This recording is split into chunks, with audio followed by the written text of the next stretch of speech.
Bonjour, bonjour à l'équipe de la matinale conduite par le maestro, notre ami Alain Abassi. Chers amis de l'émission Bonne Nouvelle, soyez donc les bienvenus. Le pasteur Josias est heureux de vous y retrouver pour une nouvelle session d'information à caractère spirituel. Nous avons un sujet de remerciement à notre Dieu. La situation sanitaire de la Guadeloupe ne s'est pas aggravée. Nous ne sommes pas concernés par le couvre-feu. C'est la preuve que nous pouvons ensemble relever les défis majeurs. Merci pour la contribution des uns et des autres. Ceci étant dit, pas de triomphalisme précipité. L'heure de vérité est devant nous. Avec l'allègement des mesures, nous devons nous autodiscipliner. Nous devons relever le challenge de traverser les vacances de la Toussaint sans une remontée des chiffres, sans une stagnation de la situation. Donc, à l'heure du bilan au début de novembre, nous devons constater une baisse des indicateurs. Êtes-vous prêt à relever ce défi pour les vacances de la Toussaint? Oh que oui! Ensemble nos qualités, ensemble nous qui gagnons. Saisissons donc l'opportunité pour prier. Dès que les conditions sont réunies, arrêtez-vous juste pour quelques secondes. Marquons un temps de silence respectueux devant Dieu. Prions. En ce jour de grâce, la Guadeloupe se présente humblement devant toi pour te dire merci.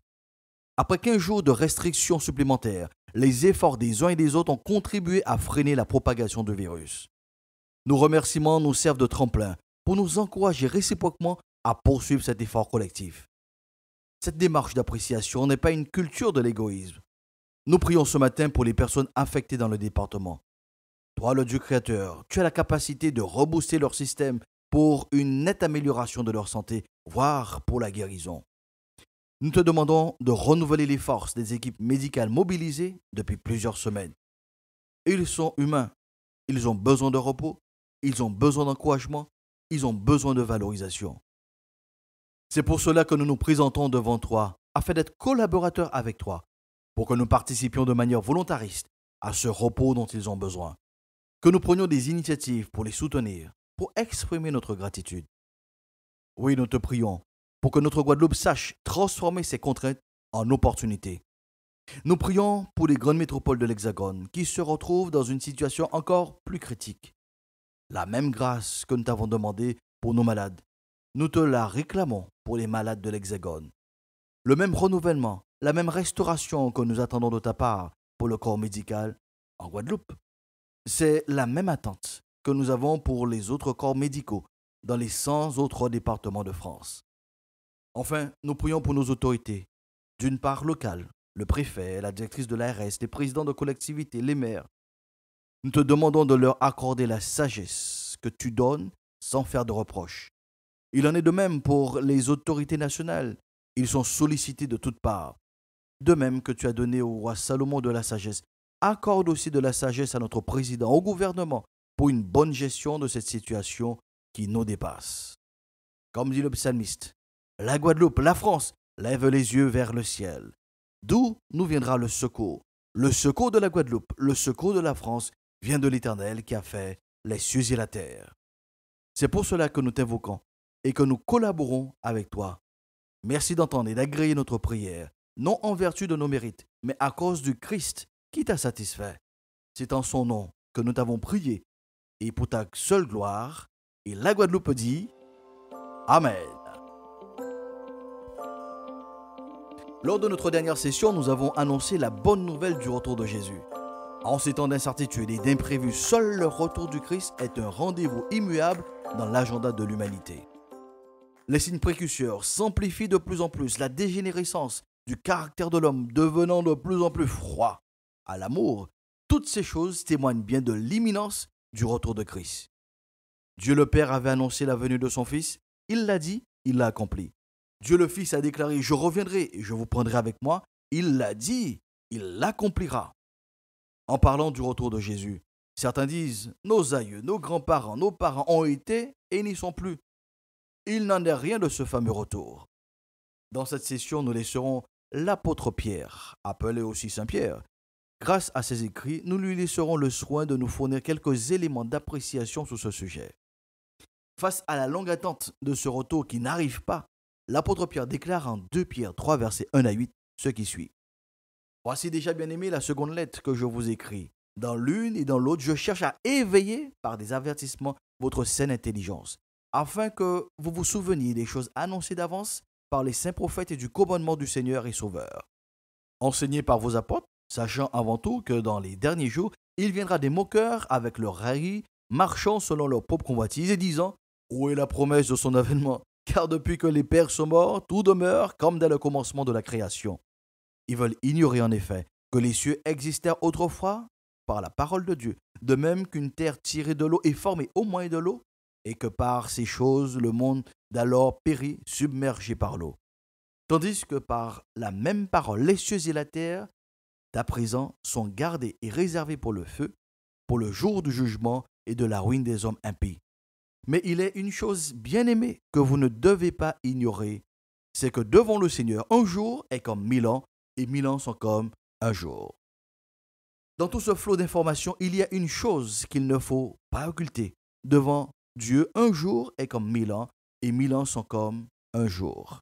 Il y a donc une différence d'unité de mesure entre la créature et le Créateur. Cela s'explique par la différence de relation que chacun a avec le temps.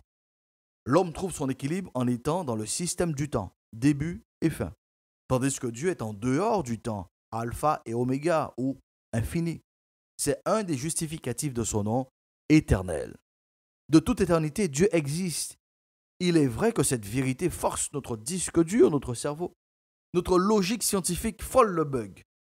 Ce qui nous semble une éternité est une seconde pour Dieu. Pour revenir sur Terre et dans notre logique, j'ai cherché un dénominateur commun entre les 1000 ans et le jour. Une heure pour Dieu équivaut à 15 219 jours, soit 3665 250 heures. C'est sensiblement la même échelle que la vitesse de la lumière. Et donc cette heure devant Dieu équivaut à 41,66 ans pour l'homme. Nous comprenons mieux pourquoi nous avons l'impression que le retour du Christ tarde à venir. Pierre nous dira ceci: le Seigneur ne tarde pas dans l'accomplissement de la promesse comme quelques-uns le croient, mais il use de patience envers vous, ne voulant qu'aucun périsse, mais voulant que tous parviennent à la repentance. 2 Pierre 3, le verset 9. C'est à notre avantage que les 1000 ans sont pour Dieu comme un jour. C'est une marque supplémentaire de son amour pour vous, madame, et pour vous, monsieur, car Dieu a tant aimé le monde qu'il a donné son Fils unique afin que quiconque croit en lui ne périsse point, mais qu'il ait la vie éternelle. Jean 3, verset 16. Ce que Dieu veut, c'est que l'homme comme la femme ne périsse pas. Pierre le rappelle en disant: ne voulant qu'aucun périsse, mais voulant que tous arrivent à la repentance. Paul le dira aussi à sa manière dans ses écrits, qui veut que tous les hommes, Dieu veut que tous les hommes soient sauvés et parviennent à la connaissance de la vérité, car il y a un seul Dieu et un seul médiateur entre Dieu et les hommes, Jésus-Christ homme, qui s'est donné lui-même en rançon pour tous. 2 Timothée 2, versets 4 à 6. Cela nous amène donc à l'étroite relation qu'il y a entre le retour de Jésus et l'expression de son amour à la croix de Golgotha. Il a enduré toutes ses souffrances à Pâques pour que nous ayons l'opportunité de retrouver une relation authentique avec Dieu, d'où son statut de médiateur, l'unique médiateur entre Dieu et l'homme. Aujourd'hui, il est médiateur. Bientôt, il reviendra. Chers amis de l'émission Bonne Nouvelle, nous sommes bien loin de la chanson de Michel Polnareff. On ira tous au paradis, sorti en 1972. Michel Polnareff chantait ainsi: on ira tous au paradis, même moi. Qu'on soit béni ou qu'on soit maudit, on ira. Toutes les bonnes sœurs et tous les voleurs, toutes les brebis et tous les bandits, on ira au paradis, même moi. Qu'on soit béni, qu'on soit maudit, on ira. Avec les saints et les assassins, les femmes du monde, et puis les putains, on ira tous au paradis. En revenant sur les propos du Christ, il a bien dit qu'il a été nous préparer une place. Il est dans une phase de préparation à titre personnel. Pendant ce temps, chacun est aussi dans sa phase de préparation. L'on ne peut pas mener librement son existence, l'on ne peut pas rejeter l'amour du Christ et se dire être prêt pour le retour de Jésus. C'est aussi cela la vérité. Nous n'irons pas tous au paradis. Jésus ne prendra pas tout le monde avec lui. Ce n'est pas une discrimination de sa part. Ce sera la résultante du choix personnel de chacun, du niveau de préparation de chacun. L'apôtre Pierre nous rappelle que le point de départ de la préparation de tout homme est la repentance, le demi-tour. Avez-vous déjà effectué ce demi-tour vers Dieu? Souhaitez-vous enclencher cette repentance dans votre vie? La décision vous revient. Pour ma part, je suis là pour vous accompagner, vous épauler dans cette démarche.